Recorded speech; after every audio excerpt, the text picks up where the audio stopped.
Good evening and welcome to the Milford Board of Selectmen meeting for October 19th, 2015. The first item that we have is the signing of the warrant. Moved, Mr. Chairman. Seconded. Motion made and seconded. Any further discussion? If not, all in favor? Any opposed? That's unanimous. We have meeting minutes for October 5th, 2015. Moved. Seconded. Motion made and seconded. Any further discussion? If not, all in favor? Any opposed? That too is unanimous. I would like to welcome tonight a group of Boy Scouts that we have in attendance, and you're working on your citizenship in the community merit badge. Is that correct? Yes. Right. Well, it's nice to have you here. I hope you enjoy it tonight. Invitation to speak. Is there anyone in the audience who would like to address the board on any issues? Going once, going twice, gone. We have a public hearing. James Todd Crivello, transfer of a license. While the applicant is coming here, I'll read the notice of public hearing. The Board of Selectmen hereby gives notice that it has received an application from James Todd Crivello, 45 Depot Street, Milford, seeking to transfer his restaurant all-alcoholic license to the 3 J's of Milford Corporation, DBA Depot Street Tavern. The proposed manager is Adam Hicks. The premises located at 45 Depot Street is a one-floor restaurant with basement, including a kitchen, dining room, and 3 restrooms, 1 handicapped accessible. Front and kitchen entrances, exits. Side entrance exit is handicap accessible. Full storage basement includes office, toilet facility, and entrance exit. Total square footage of building is 1,808 square feet, more or less. Pursuant to Massachusetts General Laws, Chapter 138, as amended, the Board of Selectmen will conduct a public hearing on said application Monday, October 19th, 2015, at 7 p.m. in Room 3 of the Milford Town Hall. We have our department head review form. The building commissioner indicates that the property is in a 1A zone. The occupant load is 40. The allowable use of the building is accessible. Town planner has indicated there is no change of actual use. The tax collector and treasurer indicate no issues, as do the fire chief and the police chief. We also have the petition for transfer gets submitted to the Alcoholic Beverage Control Commission, along with the application for the retail alcoholic beverage license. I see Attorney Pettinari before us. That's what we have. So, Ernie, let me turn it over to you. Thank you, Mr. Chairman. Gentlemen, I am Ernie Pettinari. I'm a lawyer in Milford. My office is at 12 Main Street. With me this evening, on my far left, is Jim Crivello, the present holder of the license, and between Mr. Crivello and myself is Adam Hicks, the proposed transferee manager. The premises in question have been owned and continuously operated by the Crivello family for about 80 years. They've had a restaurant in that site since I think it was 1938. I've been before you with the prior generation, Jim's uncles, for license concerns and reissues and things like that. We've never had any problems there. And I think you know that the family's commitment to the property is one that's been of long standing. The premises have been also continuously licensed for the sale of alcoholic beverages for almost 50 years. So this is a question of continuity. This is a question of family. Adam is involved in a long-term relationship with the daughter of the woman with whom Jim maintains a long-term relationship.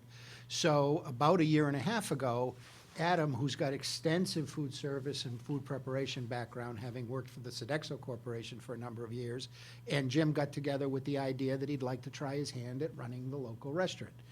Jim had the license, and Jim agreed to continue to hold the license, and he would kind of oversee things to give Adam the chance to get his feet wet and to have the experience and see if he liked it. And that's what brings us here tonight. He did, he does, and he's interested in now taking a more active role in the management of the license. In order to do that, Jim Crivello, his sister Josephine Diorio, and his brother Jeffrey Crivello have formed a corporation. It's called the 3 J's Corporation of Milford. It's of recent vintage, and as you see from the application, we've provided you with a certificate of good standing on the corporation. That corporation is intended to hold the license, but they're adding Adam as the manager. Again, we look at this as a continuation of the commitment the Crivello family has had to the community and to the location. We believe that this is a logical outgrowth of the generations changing and maturing, and in Jimmy's case, wanting to slow down and retire, and Adam's in the prime position, in the prime of his life, willing to take over.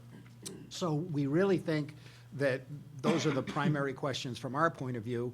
We believe, obviously, that the premises are a suitable place for the management of the license, and we believe that Adam is a suitable candidate for the manager of the facility. And that, Mr. Chairman, we believe satisfies the statutory requirements. We're here to answer any questions that you or anyone else might have tonight, but that would conclude my remarks this evening. Thank you. Great, thank you. Let me turn it over to the board. Bill? Yeah, I don't have any questions. For as long as I've been on the board, there have been no issues with the license, no concerns. The explanation you provided is clear.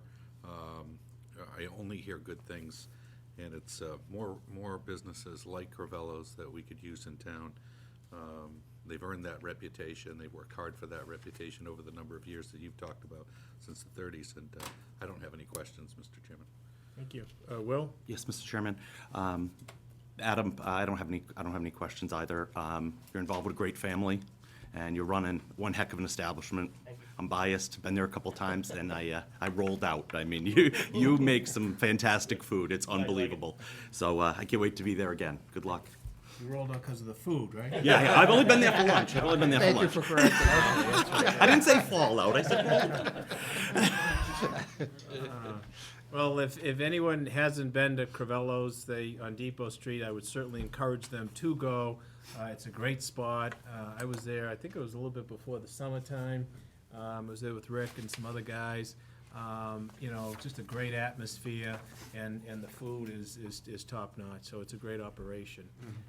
This being a public hearing, is there anyone in the audience that would have any comments or question on this issue?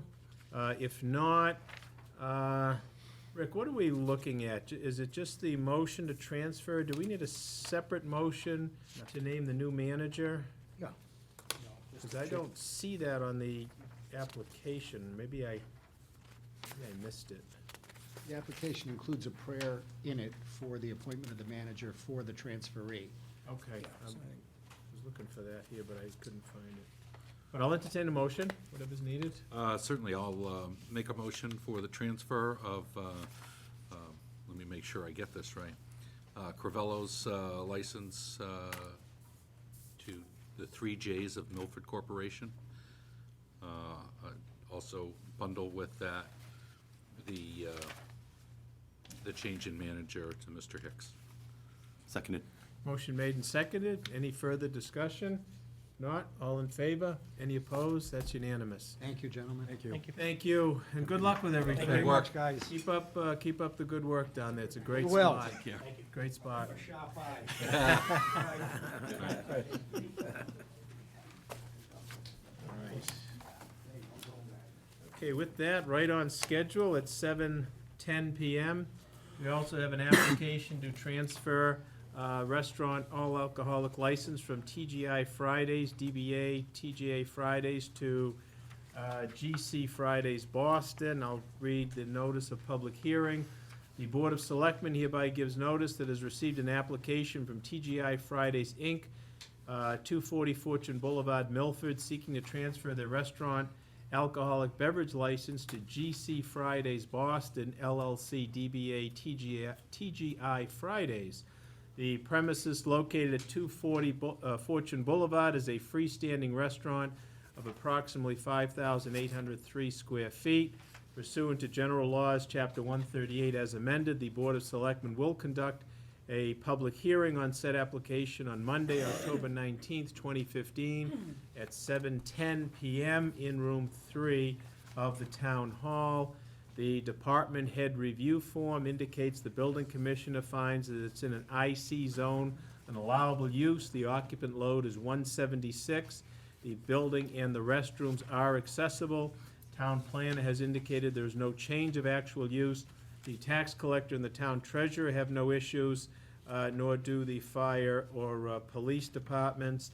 And we also have with this the petition for transfer of ownership as filed with the Alcoholic Beverage Control Commission, and that completes what we have. So with that, I would ask you to introduce yourselves. Caroline O'Connell, representing at CG Fridays Boston LLC. Jean? I am Gene Ryan, the general manager of TGI Fridays. Okay. If you want to just So- give us a brief overview of what's going on? Yes, I would love to give you a story about being in the town for 70 years and families and everything else. Unfortunately, this is part of a 87-store transaction in 5 different states, so it's a little more cut and dry than the last licensee. TGI Fridays is selling to GC Boston LLC. It's a large holding company. The owners have experience running a number of franchise restaurants, a number of Pizza Huts, and now they're going into TGI Fridays, taking all 18 locations in Massachusetts, New York, New Jersey, and several other states. And that's kind of a brief overview. There are no plan changes to the operations. Gene's staying on as manager. As far as the general public is concerned, it should look pretty much the same from one day to the next. Good. So you're not getting rid of the potato skins, right? No. Okay, then you got my vote. All right, let me turn it over to the board. Bill? No, this is I look at this as largely administrative with the sale of a large franchise. I don't have any questions, and, you know, the important thing for me in each of these cases, the last one as well, is, one, you're in good standing, no back taxes, fire and police department heads don't have any issue, building commissioner has no issues. So, and frankly, I'm trying to recall, I don't recall ever going through any TGIF license reviews or anything for noncompliance. So, with that said, I don't have any other questions, Mr. Chairman. Will? No questions, Mr. Chairman. Okay, great. Well, just as we are equally proud of our familiar homegrown restaurants, we're very proud to have a chain like Fridays in the town of Milford, too. It's a great spot to go to. You know, the food's great, there's a lot of fun there, so we're very happy that you're in the town of Milford. Thank you. Happy to be Okay. here. So with that, I'll entertain a motion. I'll make a motion to transfer from TGI Fridays, Inc. of 240 Bellingham Boulevard to GC Fridays, Boston LLC, DBA TGI Fridays. Second. Motion made and seconded. Any more discussion? If not, all in favor? Any opposed? That's unanimous. Thank you. Excellent, thank you You're very much. very welcome. Good job. Good luck. We now move on to our benefits coordinator, Kelly Capisi, with a recommendation. And, And the Honorable Mr. Filosa. along with the Plains Man of the Year, Peter Filosa. Oh, you are, yeah, Man of the Year. Yep, and soon-to-be Hall of Fame inductee. That's true. Congratulations. You bring a long resume with you. Have we sufficiently embarrassed you? No, you can't be embarrassed. Difficult to do. If you live long enough in Milford, you can't be embarrassed. That's right. True, Right? Oh, you're not kidding, boy. You're not kidding. Oh, well, again, it's that time of the year, right, where you come before us and, I don't know, give us the news, whether it's good or bad. But it is what it is, and, you know, before you get into it, Kelly and Peter, you know, this is not an easy job, and it's something that you and your committee handle year in and year out for the town, and it's very, very important and it's very appreciated. So thank you for all of your efforts on this. Thank you. The committee does work very hard, and it's a very active committee. And I thank Peter for coming this evening. He's the chairman of the Insurance Advisory Committee. I am. I am. I am. I don't know if I should admit to that, but So tonight, the memo that I sent to the board, we're just dealing with the renewal of the Medicare supplement and the one Medicare supplement and the 2 Medicare Advantage plans that we offer to the retirees. Our other renewal is in the spring.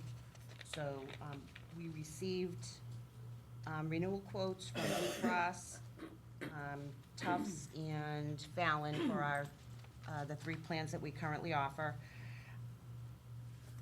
I'm pretty pleased with the renewal rates, although they're increased as they are every year. They, The highest one was the Blue Cross Medics plan with the Blue Medicare RX. That had a percent increase of 6.66. That was the highest of the highly enrolled plans. We do have one. The Fallon Senior Plan came in quite high this year at 12.99%. As I mentioned in the memo, we currently have 3 enrollees in that plan, all of which have indicated to me they do plan on making a change. I expect a 0 enrollment for January. But So what do you do in that case, Kelly, moving on to the future? If there's no enrollment, does that plan go by the I wayside? guess that'll be a discussion. I mean, we did request the renewal quotes and, had planned to leave it there for anybody that wanted to remain in the plan. Yeah. But I think that they're just noticing that the other options might be to their benefit. So that might be something in subsequent years that you no longer That offer? we may phase Yes. out. Okay. Yep. Okay. I don't know if the board has any questions, or did I Yeah, miss let me anything? turn it over to the board. Bill? You had mentioned that Tufts has notified the IAC that effective January 1st, 2016, Tufts plans to include in their network the Physicians Tri-County Medical Group. What type of impact do you think that will have on the usage, the users? Is that significant? Tri-County is, carries quite a big weight around here. Yeah. I think that's one of the reasons that you're gonna see the remaining seniors that are in the Fallon plan will move. A lot of them stayed in the Fallon plan because their doctors were there, but now Tri-County's taken over that, so that they'll be able to go Tri-County, stay in Tri-County and still go with the Tufts. Tufts offers them a lot more advantages than Fallon could. Fallon is really shrinking. Fallon became Reliant. Yeah. Now Fallon's becoming Tufts. So actually, for our population, this is a big benefit to have Tufts come in here and take over, because they're a major competitor right next to Blue Cross Blue Shield. And as you can see, their rate increase was only approximately almost just 2%. Yeah, that's exactly what I was looking at. I thought it to be a big benefit, but I couldn't tell. Yes. Right, so, That is a big benefit. Yeah, the Yep. membership that had enrolled in it, I think it was 2 years ago when Reliant got the exclusive contract with Tufts. The members that we moved over, the reason we, invited Tufts to come in and bid was so that those members could stay with their current doctors in the Reliant Medical Center. And I have to say, I've gotten nothing but total positive feedback from the retirees that are in it. When somebody's making a choice of which plan to choose, they are choosing Tufts, more so than I would say they've chosen Fallon Senior over the years. And I think this contract with Tri-County that they're starting in 2016 is just going to increase that membership. and just the last question, what percentage roughly, don't worry about accuracy and numbers, ballpark is fine. What percentage of the members are involved in the MedX 2 Blue Medicare RX program? We have about 335 members. Okay. And what does that represent out of the total population, roughly? Of eligible, we have People in, 61 enrolled into the Tufts currently Okay. and 3 in the other. So, it's a large portion. yeah. Okay, all right, that's very helpful. You find the biggest, going forward, I think Tufts will pick up some membership. One of the holdbacks there, though, is if you're a Medicare individual, Tufts is, when you travel, and Goes a with you. large population goes to Florida. If you're in Medics and you go with Blue Cross Blue Shield, no matter where you're traveling, you just hand them your card and it's recognized. So that's one of the holdbacks with people like Tufts.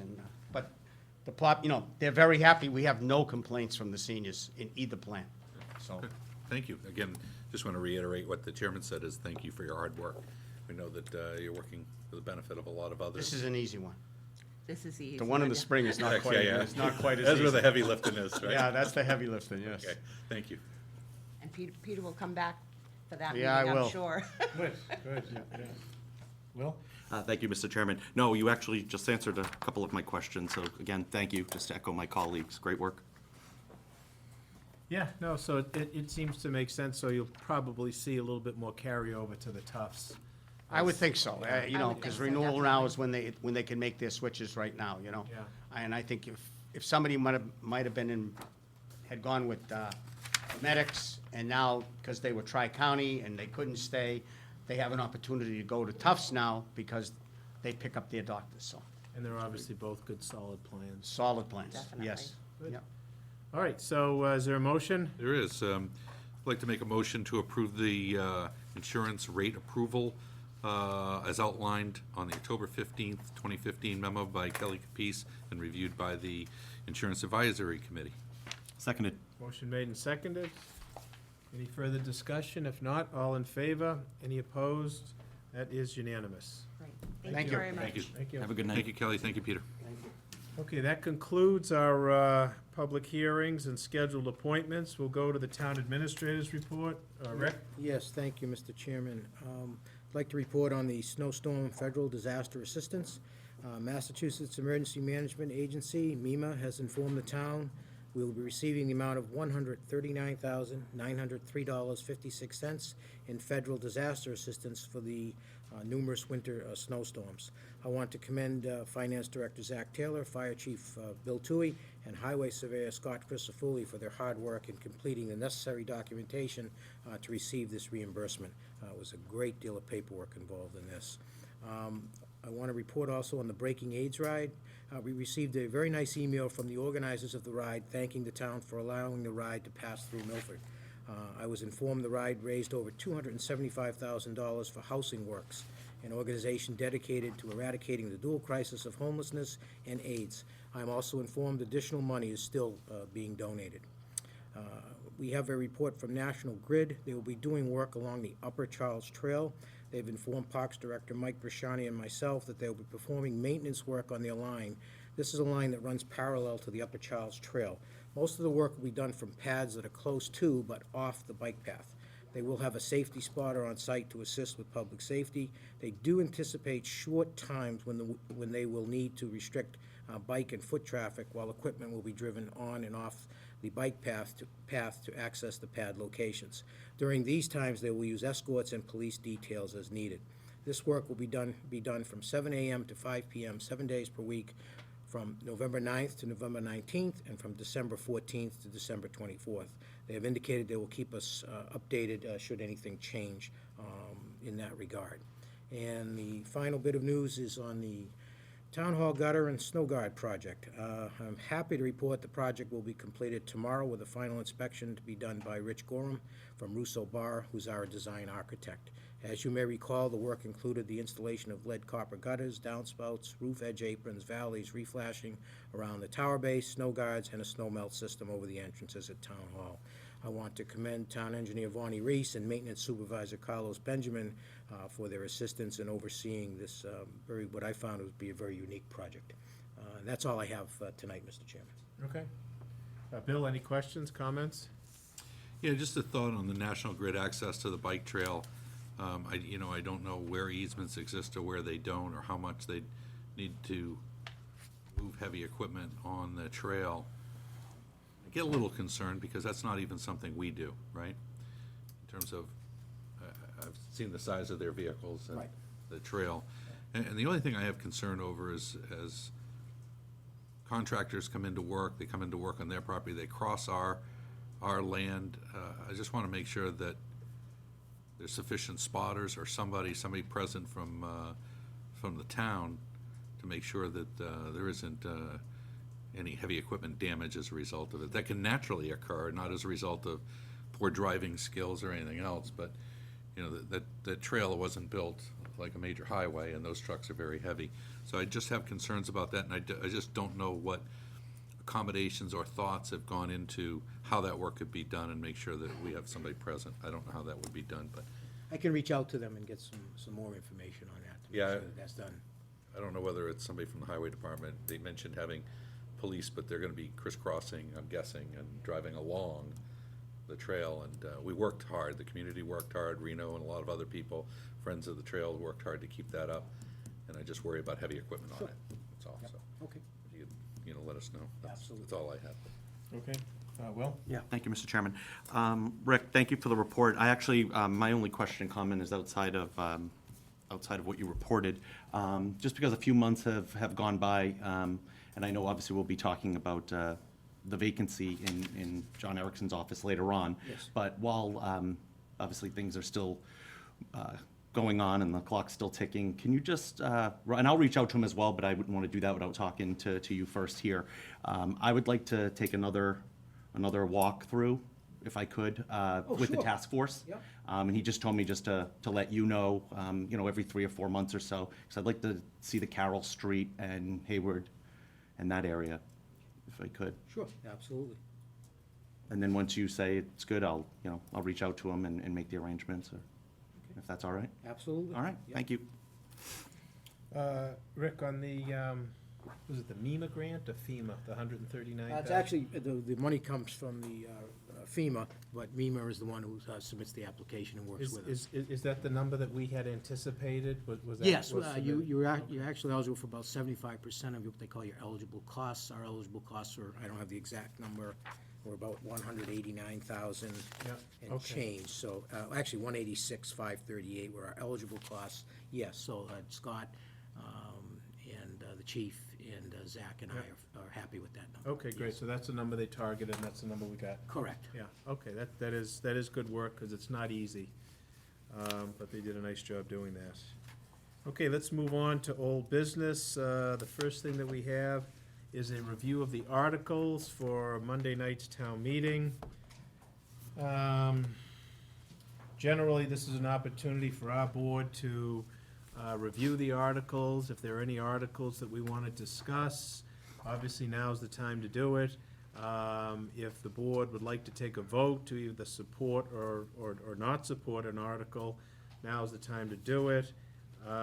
We have a spreadsheet summary that Rick put together outlining the different articles and the funding amounts. We also have a summary of the different articles that Rick put together, just kind of a brief little snapshot of what these articles are. And I guess, the major attraction is, I think, Article 28, which has received the most attention. As this board is aware, the recommendation was to authorize $2.8 million as a free cash payment to offset the tax rate to our residents. As I think both of you are aware, the Finance Committee met last week on that article and voted unfavorable with that particular number. So, I mean, with that, let me just open it up to the board, and what's the pleasure of the board? Mr. Chairman, if I might, just some general comments. I think, first of all, I think we ought to take a motion to support the Selectmen's articles, obviously, and make that clear that, where we stand there. And I want to make a comment to the ones with asterisks. It's been my experience that, there's been more of these than there is this time. And each of these, we have an opportunity, and what I mean by those with asterisks, let me be clear, those are outside of the 5-year plan. So, for example, let me just pick one as an example. The town administrator, through work with the grant and, National Grid, right? Yes, the LED lights. Yeah, the LED lights, which is Article 20. That one is out of plan. So we are coming forward with an article for $30,000 out of plan from our 5-year plan, where the LEDs, if we replace the existing lights with LED lights, there's a payback that happens in about 1.2 to 1.3 years. So I look at that as special, unusual circumstances. I think it would be, irresponsible, right, not to bring something back with that fast a payback, and also help us with energy efficiency. So when we find out about these, sometimes we're going to come back with things that are out of plan. I use that just by way of example, because there's another one here, interior railing town hall.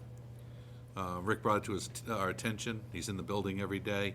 that the upper railing, while compliant with and grandfathered to existing safety codes from the building and renovation at the time, doesn't meet the today's codes, and that when we realize that, and there's a safety concern, that young children specifically can pass through the upper railings upstairs and possibly fall through, we want to address that. As soon as we identify that, we bring that to town meeting, that's highlighted. So, Let's not give our young guests any ideas. These guys are too big. yeah, we're talking about little ones. You guys won't fit, so don't even try it. And, you know, so they're about the age of my grandson, about 2.5 is where I guess they'd be susceptible. So, the other thing is, and, you know, this is not a knock. When we look at boiler replacement, chimney repair at Purchase Street School, as things come up, we're going to need to address them. That was not in a 5-year plan. As a matter of fact, in all fairness, for all of us, it identified a deficiency in our 5-year planning that a rental property that the town has doesn't exist on our 5-year plan. So the first thing the town administrator does is obviously address the individual issues for our tenants, but more as importantly, that building immediately goes to a 5-year plan, is going to go through the cycle of review, and what we'll start to see items come up on the 5-year plan. What I'm seeing though, and what I want to highlight is that there are things that are out of cycle. We talk about 5-year planning, the importance of 5-year planning. I want to stand behind the 5-year planning, but I also recognize, and I know this board recognizes, as things come up for safety issues, specific concerns, or were unintentionally omitted, are going to show up. Now, you may view those as relatively small to the overall budget and to the town meeting articles. Specifically, the LEDs lights that are going to be paid back in a year, 1.2 years, is $30,000. The interior railing repair for safety is $15,000. The replacement of the boiler and repair at the chimney at the Purchase Street School, for which we rent and we have obligations to our tenant, are $14,000. You know, significant sums of money, but required and important. I want to go to the work at the youth center.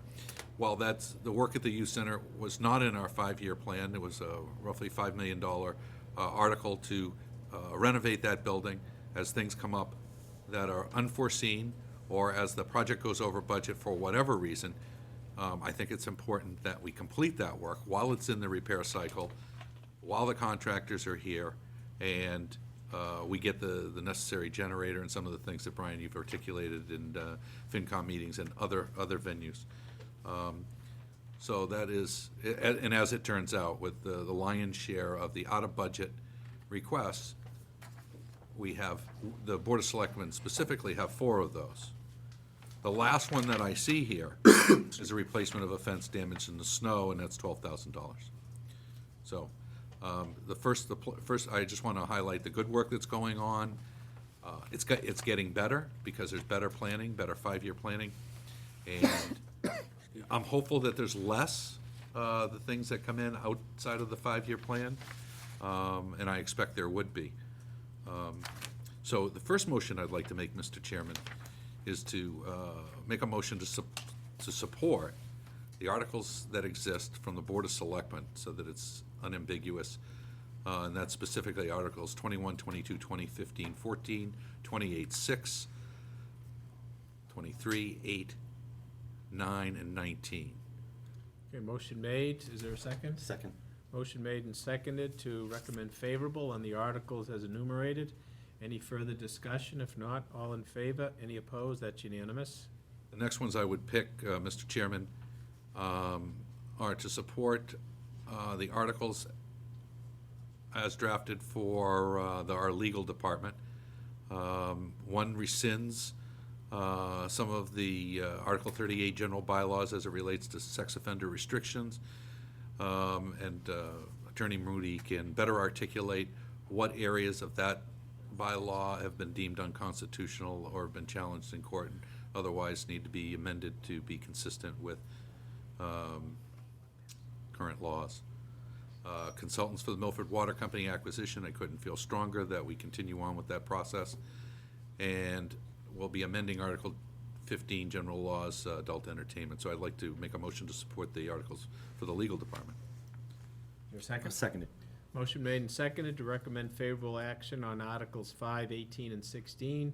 Any further discussion? If not, all in favor? Any opposed? That's unanimous. And while I could go on and pick out more, I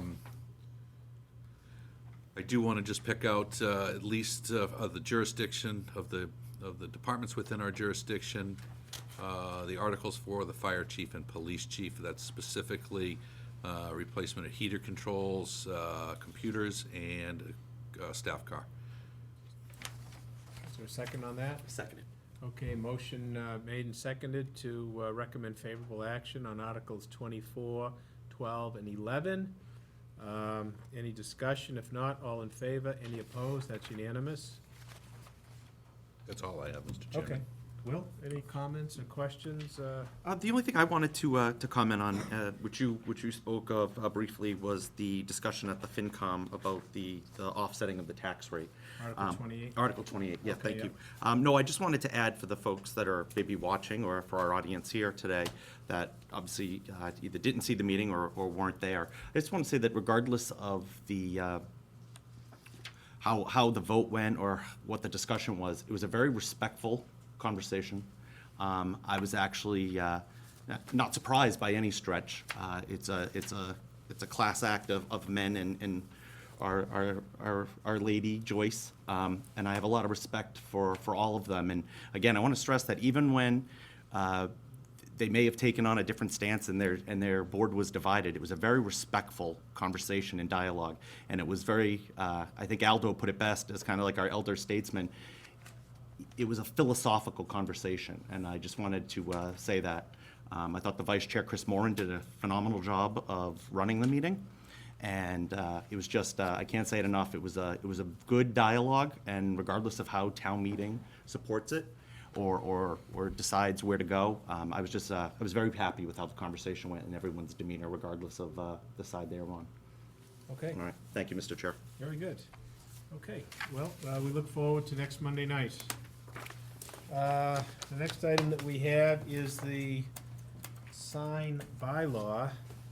And, Bill, you had requested a couple of revisions to the regulations as drafted in terms of sign placement on public property to be permitted from this board. I believe those drafts have occurred. But I'll turn it over to you. See if any questions or comments. I think it provides a equal footing for each of the groups. I think that was the intent of the town administrator in creating this draft. I see the changes that I requested added. Anything else that I might be missing that might have been added or modified since the last review? The only thing would be in section 2 of the regulations, just tried to make it clear that these are signs that are on public property, and that people will have to maybe understand that the timing may be an issue as to whether or not your sign permit is granted due to space requirements. So that change was made there, and then on paragraph 3, we specified the sign location for Tank Field and West Fountain. There's about a 40-foot length of fence which would face the intersection. So if you were sitting at the intersection, you would see it. In fact, they always say a picture is worth 1,000 words. It is. You're looking at here to here. We had an issue of sometimes the signs going all the way up, so we're trying to limit the signs to this location, which is the most visible location. Yeah, I think So- that so satisfies what the groups are looking that for. might Right at the help, yeah. point, yeah. I should have handed that out, but that's, I think Yeah. the As board can opposed to see. all the way down in any direction. Yep. So with Yep. the size restriction, we should still be able to do Yeah. pretty well with, the Yeah. local organizations and things. Sure. So we're trying to limit, try to be cognizant of obviously the neighborhood also. And where we looked at signs, for example, at Rosenfeld, one of the suggestions was just have the sponsoring organization Yes, bring that- all of them in one shot. And that change was made in the last paragraph, Yeah. the second to last paragraph in section 3, it's highlighted for you. Yep, and appreciate that, I And think. the one in 6 that you requested also made it clear the applicant is the one that has to remove the sign within 24 hours. Yeah, hopefully there's some reuse there, and as people are doing signups, they can use them again following years if they don't get too abused. I don't have any other questions. The changes that I've requested are there, and I think enhance the document, so. Good. Will? Mr. Chairman, no, I don't. Everything's here that we discussed last time, and Rick, thank you very much. This is good work. Good. I think it satisfies the need, Brian, as you Yeah. articulated, that we don't want to have our nonprofits signs removed. We want to be able to let Rosenfeld and the youth baseball leagues and softball leagues thrive and continue, while at the same time permitting and managing these signs a little bit. So Yeah. I think it satisfies a lot of things. Very good. All right, motion to accept the Moved. regulations for temporary signs on town-owned property. Seconded. Seconded. Any discussion? If not, all in favor? Any opposed? That's unanimous. We have information from the chief of police on a compliance check violation regarding the Casa Brazil restaurant, basically stating on September 17th, 2015, the police department conducted alcohol compliance checks on 28 businesses licensed to sell alcohol beverage. 20-year-old male was utilized as an undercover operative during the operation. At 9 p.m., the undercover operative went into the Casa Brazil at 112 Main Street, ordered a Bud Light beer. The bartender served the beverage without asking for identification. The operative paid $3 with a marked $10 bill received from the detectives. The bartender provided the undercover operative with $7 and change. The detectives then entered the premises, notified the bartender about the violation. She was apologetic while indicating was very busy, and she did in fact overlook the police operative. So typically on these, we do send notice to the establishment and have them come before us. I don't have any recollection off the top of my head of any prior violations from this particular establishment, but it has been the practice of the board to have the establishment in. Pleasure of the board. Yeah, and what shouldn't be lost each time one of these happen is that even prior to the police department going out and checking these license holders, these liquor license holders, what shouldn't be lost is it's communicated broadly and publicly in newspapers and publications that we're gonna go out and do this. So they're notified ahead of time, very broadly. So counter to the thought process of a sting, you wouldn't conduct a sting and let everybody know ahead of time you're coming out. This is an attempt to educate and make sure that everybody's complying with the law. So I don't have any other comments other than we ought to schedule a meeting. Yeah, Will? Yeah, Mr. Chairman, I think if that's been the past practice, then they should come in, and even though for one, I believe that the compliance checks even recommended from the ABCC are not meant to be punitive. It is something, at least it shows how seriously we take it when we have them come in and hear them out, and so I also agree. I think we should have them come in and go through whatever scrutiny it is that we do, because it's important, but it is widely advertised. So I also know that you can be busy, you can make a simple mistake, and I think this board has historically handled these types of things really well. So Okay. So Rick, can you send a notice to them Yes, I will. and schedule a meeting at one of our upcoming meetings? Is there any old business, Bill? No old business, Mr. Chairman. Will, do you have anything? no, to bring thank up? you. Okay. We have a request from Kathy Mahoney, the Scouting for Food Drive Coordinator, looking to utilize the municipal parking lot located next to the food pantry on Sunday, November 8th, 2015, from 11 a.m. to 5 p.m. She's also contacted the Milford Explorers to help. Is there a motion? Yes, I'd move. Motion made, seconded? Seconded. Any further discussion? If not, all in favor?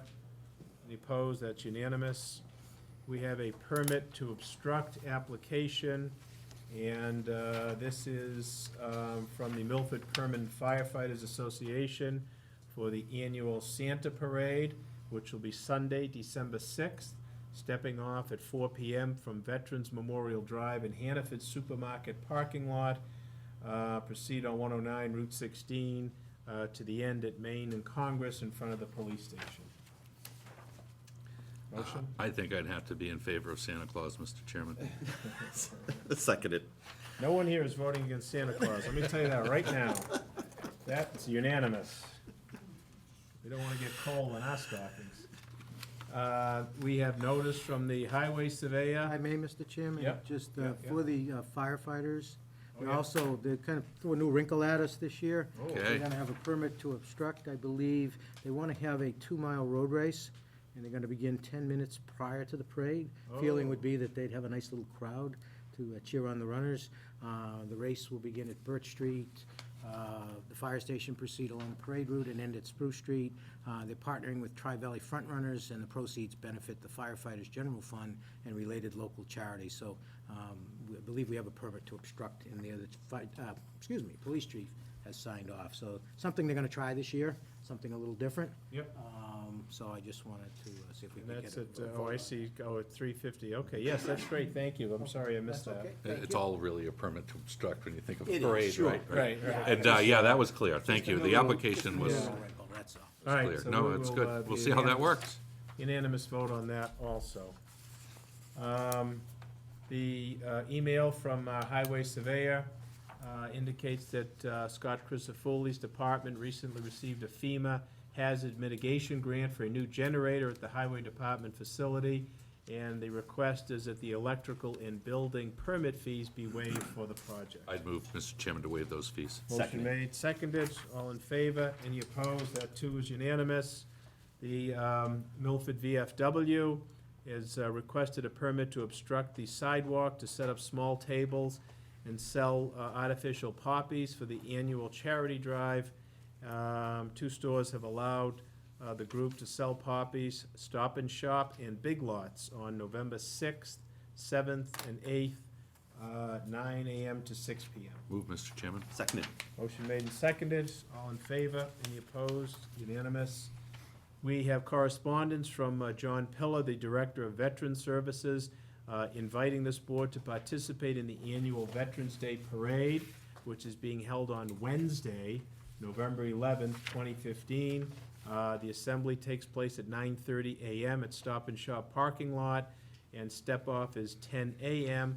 The parade proceeds up Main Street, stops at the Doughboy Monument at Calzone Park, and then continues up Main Street to disperse at the Draper War Memorial Park.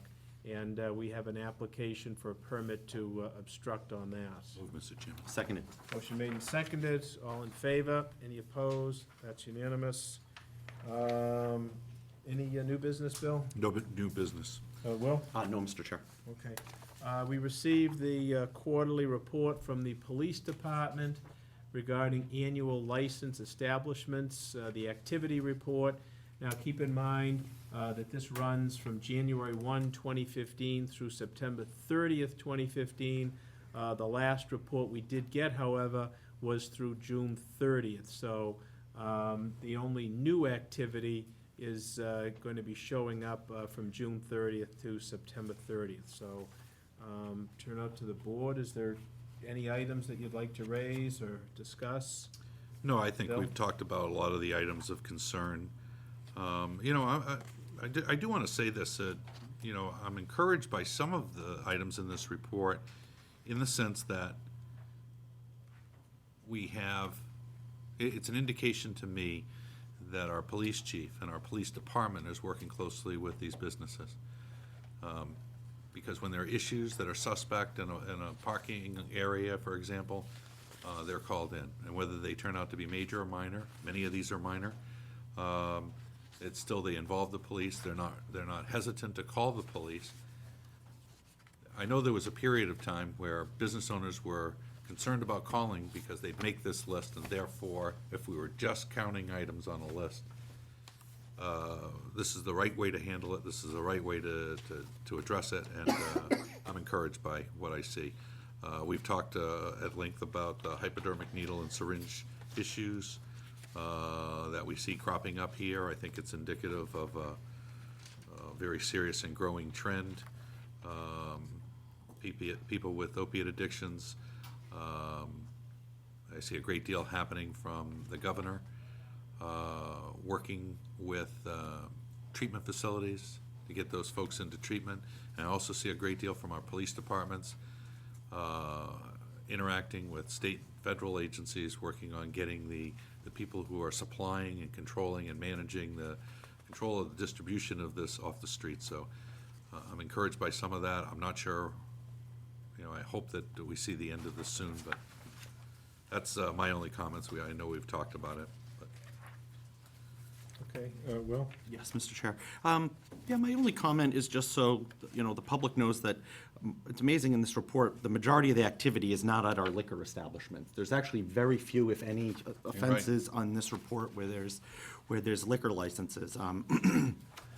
So again, it goes into many of the things that we've talked about in the past and many of the things that you just mentioned now, Bill, but it's really amazing that, number of pages that this is. Most of the calls are at our non-liquor establishments. Yeah, many of them well-being checks, animal complaints who said animals locked in a car in the summer. So, Yeah, it is unusual, when we started this process a number of years ago, I mean, if you told me at this time that we'd be looking at more drug issues at, donut shops and hamburger joints as opposed to bar rooms, I would not have believed you. But, that's where the societal issues seem to be most prevalent at this point. And I think to Bill's point, I would agree in that the police department is working very proactively with these establishments to help identify this activity, prevent this activity, and I think get the individuals that need help directed to the proper resources. So, it's not an easy answer.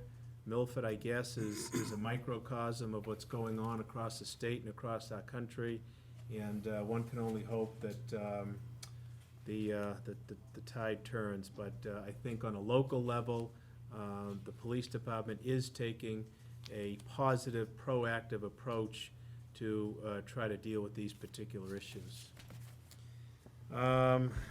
We have a letter of resignation.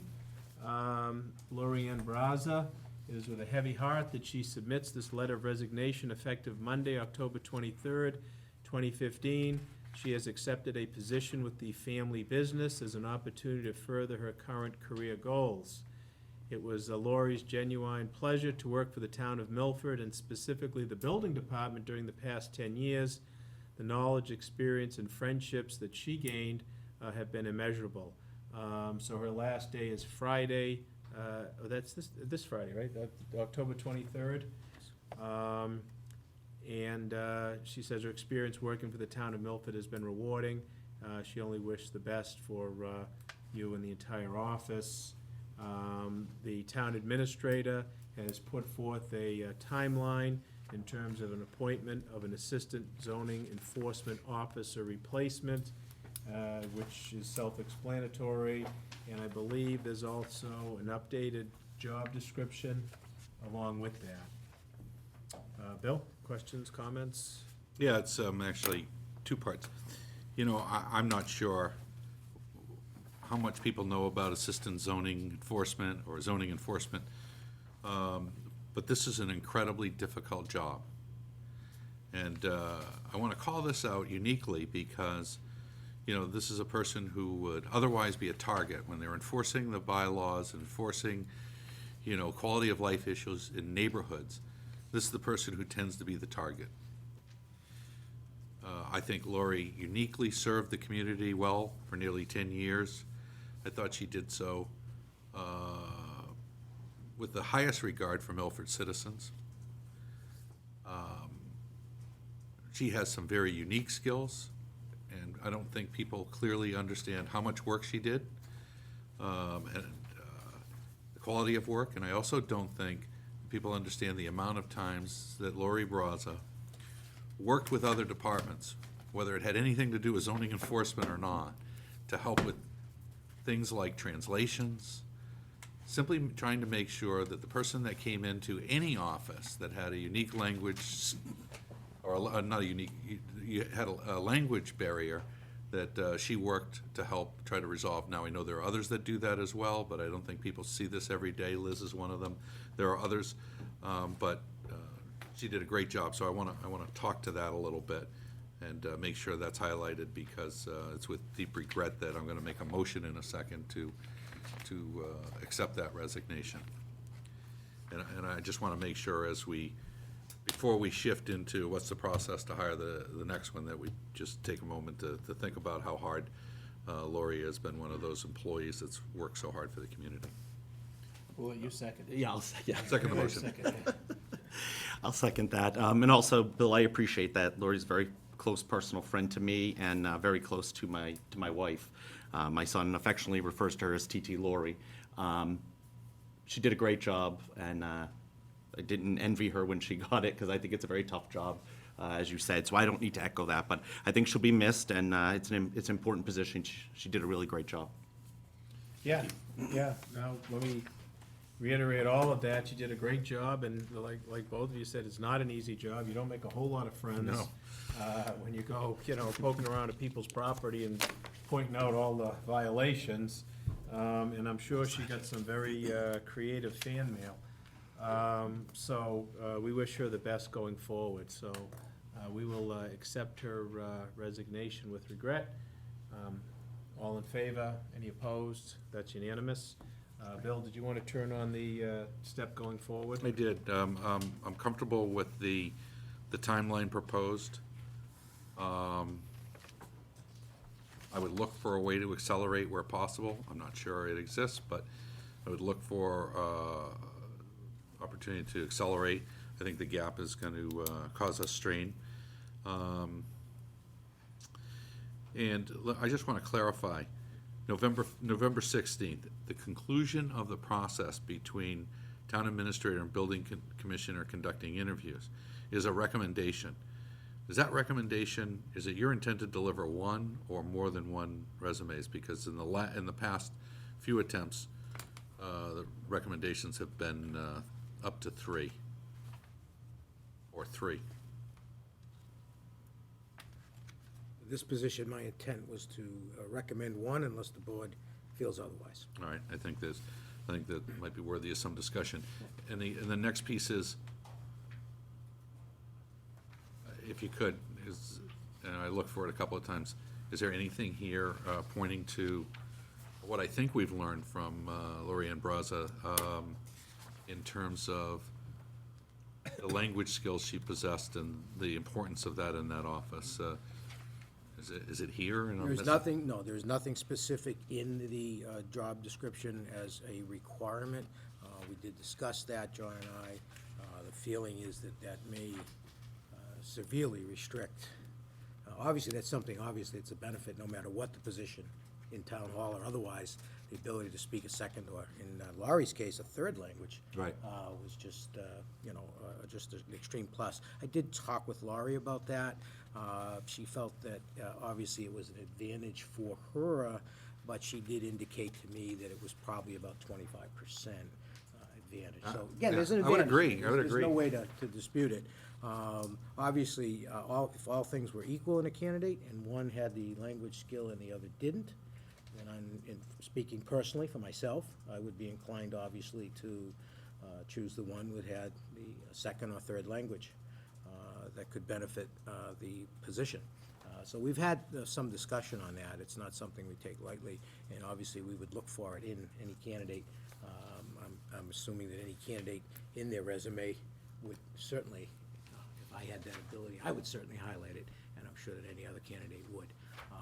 Again, I did sit with Laurie to discuss that, and John, to see how much emphasis we should put on that, should it come to pass through the interview and/or the selection process. Yeah, I would have guessed the same number that Lori estimated at somewhere around 25%. 25 to 30%, I believe she said. 25 to 30%, I think, is a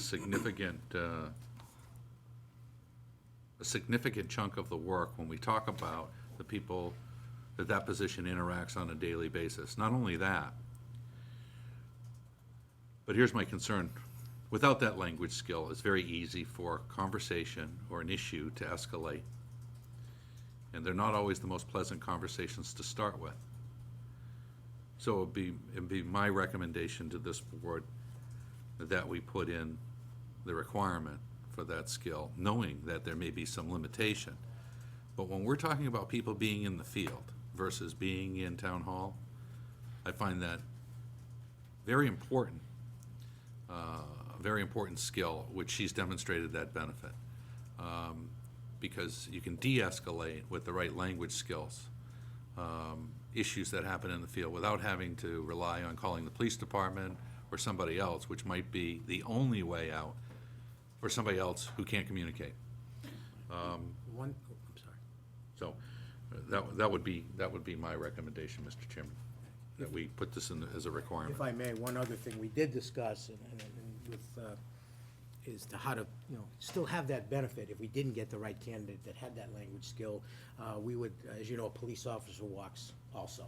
So we would try to get a police officer, and the likelihood is we could, who could walk and give us that language ability.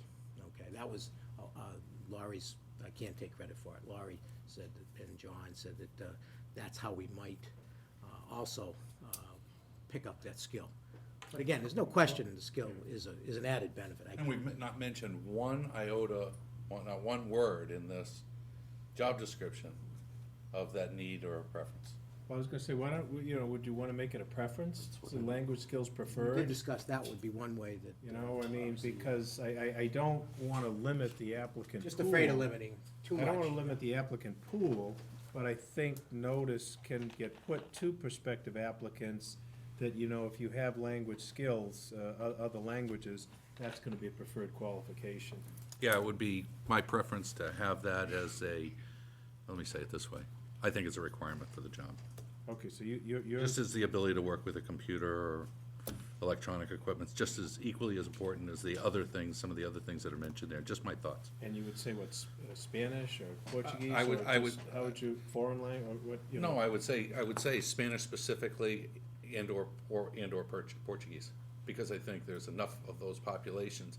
And I also think in some cases there's enough ability to understand different dialects so that there's still the ability to communicate, To talk at least at a basic to, level. Brazilian Portuguese or Spain, or Brazilian. or whatever else, yeah.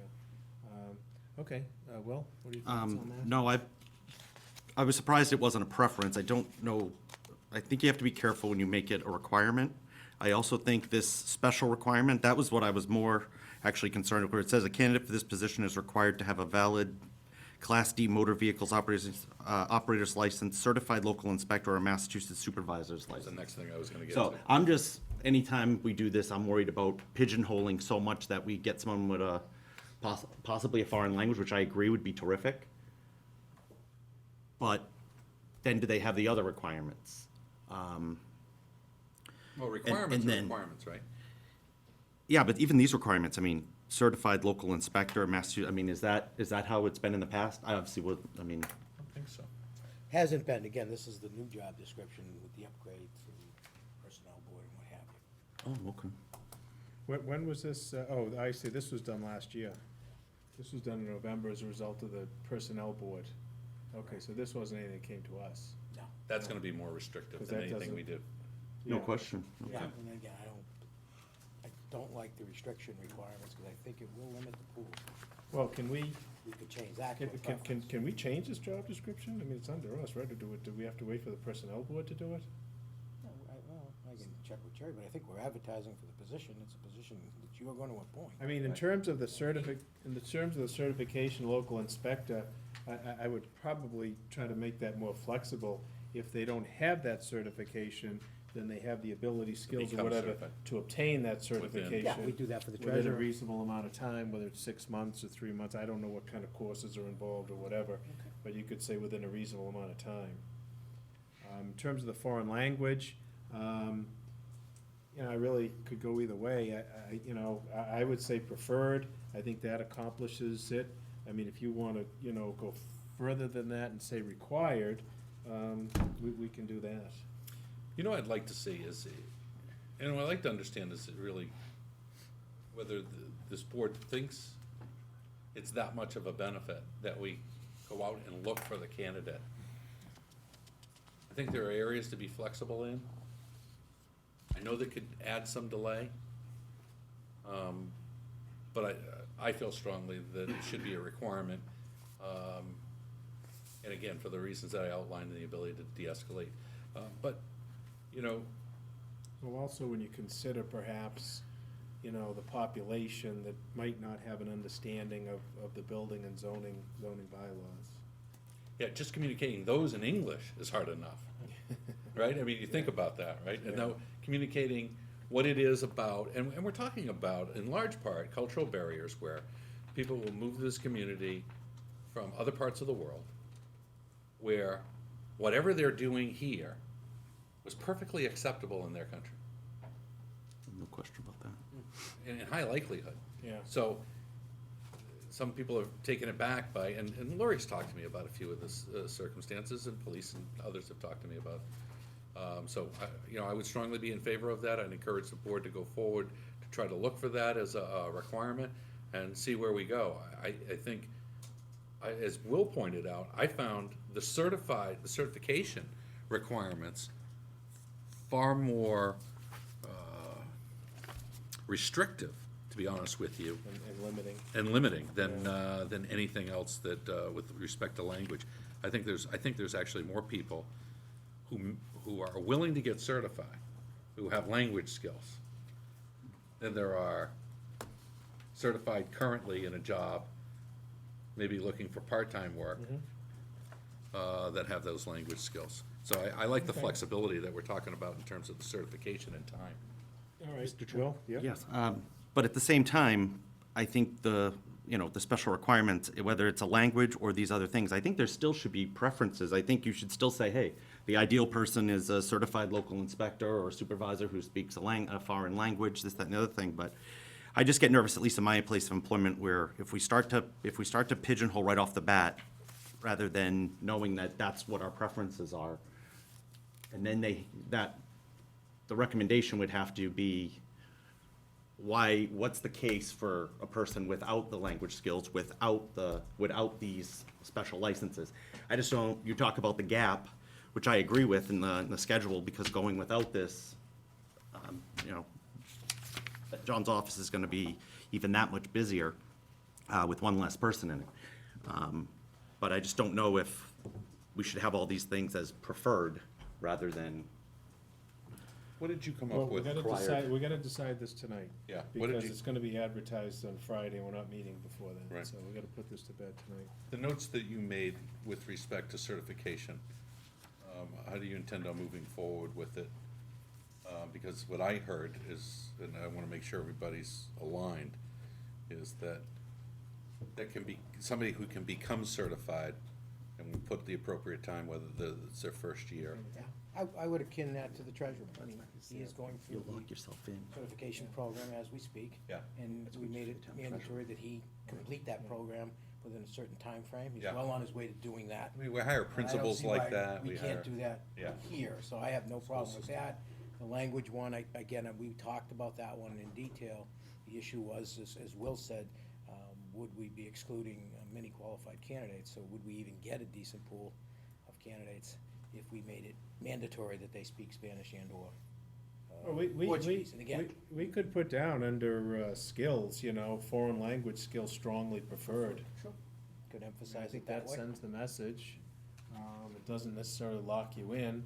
I think the consensus on this board is that it is a very desirable and necessary skill to have. And I think that kind of sends it that way, and then doesn't really, put everything in a cement case. Gives us more flexibility. Yeah, I'm willing to join with the board and move to strongly preferred and desired. So let's The- put that under skills, I think. Yeah. Foreign language skills strongly preferred. Why don't we indicate which language? If somebody comes in and speaks Greek, it's not gonna help this population. So why don't we say? I don't know, I'll tell you, Bill, that's exactly the problems we have at work when you say foreign language and things like that. Yeah. I mean, then you get someone who, excuse me, Mr. Chair, I didn't mean to- Yeah, no, that's but, good, yeah. we also get someone who spoke it at home, or was a native speaker, moved here, became a citizen, can get a job, but their writing skills are not up to par. Lori's gift was she spoke it as well as wrote, was able to write it. She was, extremely literate in multiple languages, where a lot of people can have the dialogue, which is important when you're talking with these folks, but you got to be able to back it up and write letters and everything else. So again, So do it's you a wanna big say- preference. Do you want to say Spanish and Portuguese strongly preferred? Yeah, I would. Spanish, I agree. And/or. Okay, all right. And then under the special requirements, the certification, I'll speak with Johnny and If Lori they're and not see what the certified, then- reasonable timeframe might yeah, the be ability to be to certified within get that X certification. amount of days, weeks, months, whatever it is. And obviously, the thing you can't write, very, very difficult to write in any job description. We're looking for somebody with a certain temperament, a unique ability. Temperament's going to be huge. They both agree that that was the, as you said, the primary. Well, that's the Very interview significant portion stuff. of it, you know? That's You have to be willing to be goalie for the dart team at the same time. Thick skin, very thick skin. Yeah. So, All right, well, I think you got your marching All right. orders. Thank you, no, Good I'm luck. fine. Good, Yeah, good luck. thank you. Okay, that's all the items that we have for open session. We do have an executive session scheduled regarding certain complaints that are alleged against town employees. I'll accept a motion to go into executive session. move, Mr. Chairman. Second. Motion made and seconded. Roll call vote. Bill? Aye. Will? Aye. I too vote in the affirmative. Thank you. Good night. We will not be returning to open session.